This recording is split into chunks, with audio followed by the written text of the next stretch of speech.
ცნობილმა რეჟისორმა გიორგი ოვაშვილმა ხელოვნების სასწავლო უნივერსიტეტის სტუდენტებს მასტერკლასი ჩაუტარა პრესკაფეში შეკრებილმა სტუდენტებმა რეჟისორის ფილმი გაღმა ნაპირი ნახეს, როგორ უნდა შეიქმნას კარგი ფილმი პრესკაფეში შეკრებილებმა ამ თემაზე დისკუსია გამართეს. მასტერკლასი ხელოვნების საერთაშორისო ფესტივალ მემკვიდრეობის ფარგლებში გაიმართა. დღეს ჩაგვიტარდა პრესკაფეში მასტერკლასი, რომელიც არის ძალიან საინტერესო, ამასთანავე მიმდინარეობს ფილმის ჩვენება.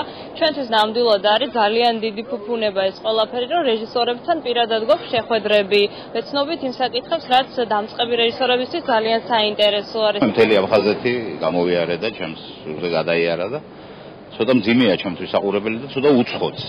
ხელოვანის თვალით დანახულია.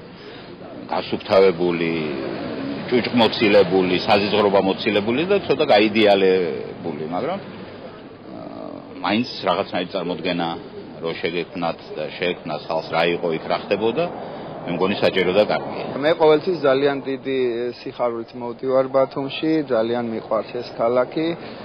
ამის ნიშანი ისიც იყო, რომ პრემიერა, ქართული პრემიერა ამ ფილმისა გაიმართა ბათუმში. ჩვენ ზოგადად ვისაუბრეთ, თქვათ ფილმზე, ზოგადად კინემატოგრაფზე, ზოგადად არსებულ სიტუაციაზე, იმ პრობლემებზე, რომელიც ფილმშია წამოჭრილი.